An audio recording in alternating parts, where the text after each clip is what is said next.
Now, rules for travellers going to the European Union from non-member countries will be changing over the next 18 months. A new €7 visa waiver is being introduced and will cover people from 60 non-EU nations, including, of course, us here in the UK. It means that Brits going on popular holiday destinations like Spain and France are going to have to pay in advance. Our business presenter Ben Boulos has the details. There are two main changes coming in. The first is an electronic entry and exit system.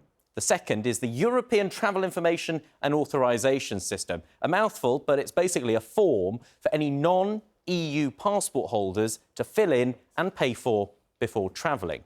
Now, the first one of those, the entry-exit system, will track where and when people enter and leave the EU. That's to make sure that you haven't stayed over the allowed 90 days in a 6-month period.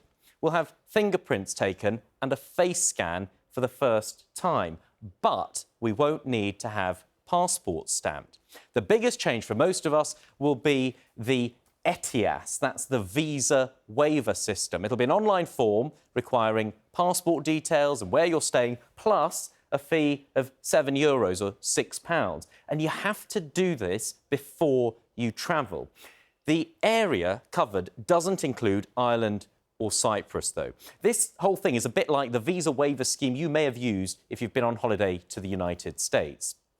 The European Union says the entry-exit system, that's the one that needs fingerprints and face scans, should be running by this November. The ETIAS form and €7 payment should then begin by the middle of next year, potentially as early as May. But don't fret, there will be a 6-month transition period at first, so you won't be refused entry if you've forgotten, but everything else is in order. However, expect that by November next year, you will need to have filled in an ETIAS form and paid that €7 before you go on holiday. So the question is, what if, when all of this is fully in place, you were to turn up at an airport or ferry terminal having forgotten to complete this new requirement? From what I can see, ETIAS will be a lot more user-friendly than the American Esta. First of all, it's much cheaper, just €7 or £6. It's valid for 3 years or until your passport expires, whichever is the sooner. And crucially, the expectation is that the vast majority of holidaymakers will get an ETIAS issued within minutes of putting in the online application. So if you forget and you turn up at the airport and you've only got a couple of hours before your flight, it probably won't be too late. We've also been out to ask what potential travellers think about the changes. I think it's typical of the European Union, because I voted to leave, I think now that was a mistake and we should get back in, because otherwise those kind of things are going to happen again and again.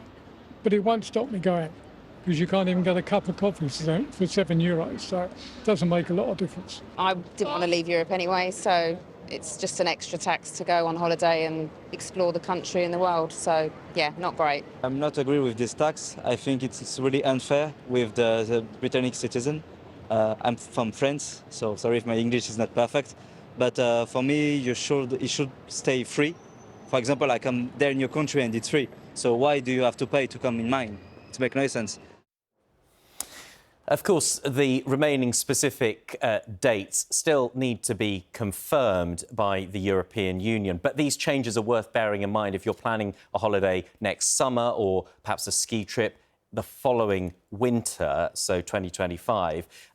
I know there's a lot of detail there. There is a full article on the BBC News website. If you want to have a look at that, it's on the app as well. It runs through all those key points, the key dates, and how it will affect any of us planning summer holidays to the EU next year.